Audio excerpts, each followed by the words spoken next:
on the rebound in hostile territory. I'm Joe Downs for the Thunderbolts Report. The Evansville Thunderbolts split their opening weekend of the season, beating Knoxville on the road but falling to Birmingham here at the Ford Center. They'll look to get back on the winning track in Peoria this upcoming weekend in the first half of a home-and-home series. However, all in all, the series itself between the Thunderbolts and the Rivermen has gone Peoria's way, as Evansville is 7-25-4 all time.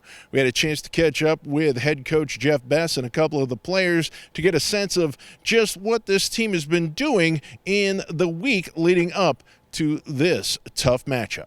Where do you think this team is at right now?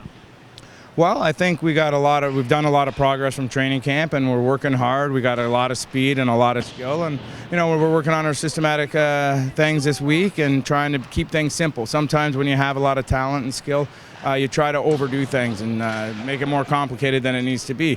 And everything comes from keeping things simple. So we've been really trying to work on that this week. No matter what the game is, we just got to stick to how we're playing. We got to stick to our game, full 60 minutes no matter what. We can't stray from what we're taught, our systems, or anything like that. But we want to get on them right away. I think we strayed from that a little bit on the Saturday game. We just got to remember that for the upcoming games and just make sure we're doing what we're supposed to. Overall, you had a heck of a weekend between the pipes. Pretty good after coming off a almost 5-year hiatus.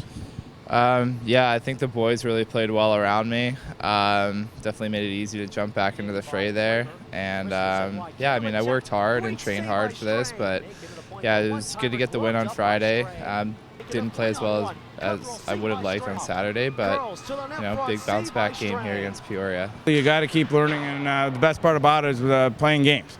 You learn from your mistakes, and you also learn from the good things that you do that we can build upon. So we've been really focusing on that this week. We need to give our defensemen a little bit more time. We know Peoria is a big physical team, so we got to get bodies in lanes and try to slow them down a little bit. And we got to accept the challenge and be physical ourselves. And that's something we've been really working on this week. You've played in this league for a while now. Peoria has a bit of a reputation as being a tough team, both physically as well as mentally. What do you expect on Saturday night from them? Yeah, I expect nothing less. They're always a good team. They always come hard. They're chippy, but we just gotta stick to what we're gonna do. Stick to our game. Make sure we're going hard no matter what.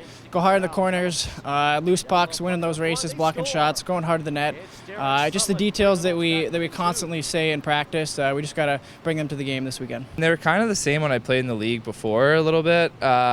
Usually pretty tough, pretty skilled. So, I mean, we just got to play our game and go in there and not let them dictate the pace and just keep our head down, keep plugging away, and come away with the 2 points. Big home and home of Peoria, always a good squad, coached well by Jean-Guy Trudel. So we got to be ready to go. We know we're going to be in for a battle. We got to stick to our systems. We got to be disciplined. We got to execute on our power play and our penalty kill. And play an all-round good hockey game, and put our hard work out there, because these guys have been working extremely hard. That's one thing that very, very proud of, the way they've been working and how hard they've been working, and they're learning to be professional hockey players. So just go out there and give ourselves a chance to win. Now, as you can see behind me, the ice is giving way to floor. That's because a concert is set to happen here at the Ford Center Saturday night. And then, of course, Monday night, University of Evansville, takes on their crosstown rivals from Southern Indiana, all leading up to Tuesday morning, the big Education Day game against the Rivermen in the back end of this home and home. And a big crowd of nearly 8,000 is expected here at the Ford Center for that morning game. A lot of screaming kids for sure. For the Thunderbolts Report, I'm Joe Downs.